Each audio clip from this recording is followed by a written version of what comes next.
the 2018 KTM 350 EXC-f. This is my second dual sport motorcycle. I'm coming off of a Suzuki DRZ 400, and this thing is all the difference in the world. I was looking for something that was definitely more trail capable. Not that the DRZ isn't capable of riding trail. It's heavy, it's got the power, but it just is a big bulky ride. I thought about going just the straight dirt bike route and not getting a plated bike, but for around here where I live, it's just way more ideal for me to have a plate on my bike and be able to just ride out from my house and get a 2-hour ride in and not have to load it up into a truck. That being said, this bike is pretty much a dirt bike. It barely is a dual sport.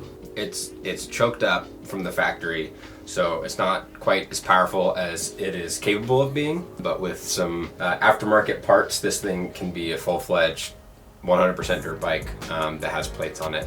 And that's kind of why I bought it. I really just wanted to be able to progress in my riding ability and have the bike that would be capable of doing it. If you're looking for a dual sport, a bike that would take you to and from work every day, this I don't think is the bike. This is a trail bike. The suspension is amazing for the trail. The power is perfect. It's a dirt bike through and through.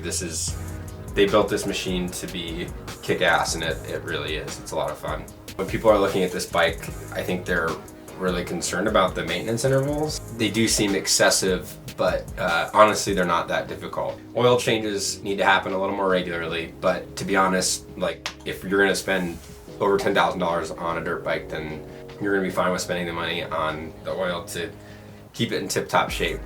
Its rear fender system is junk. It weighs a lot and it's really floppy. You'll want to take that off. You'll see.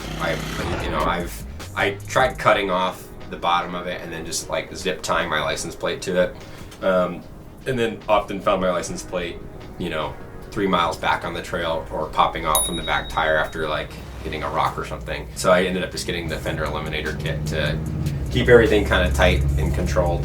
And I put some actual bark busters on here. Other than that, the bike's pretty stock still. I'd say it's pretty great right off the floor. Definitely a game changer for me, and it's really confidence inspiring. Basically allows me to do things that I had no idea that I was capable of doing on a dirt bike. It is just a ton of fun. So now we can get into the specifics of what this bike has to offer.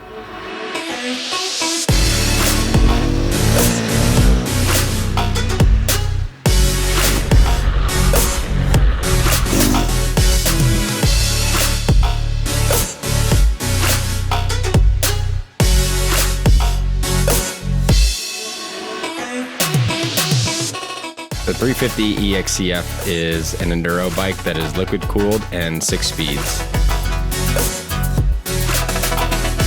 I think my favorite part about this bike is the power to weight ratio. It feels like it just has the handling of a 250 but the power of a 450.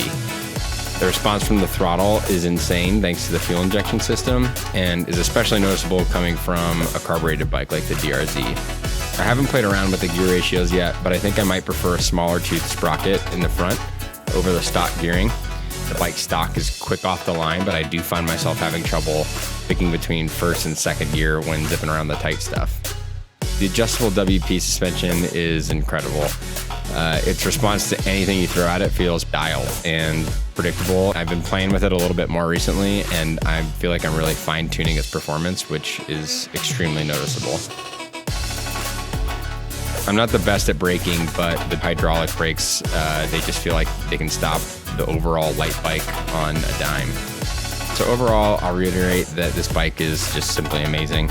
Aside from it being on the leaner side, straight out of the factory, this bike is race ready right off the showroom floor.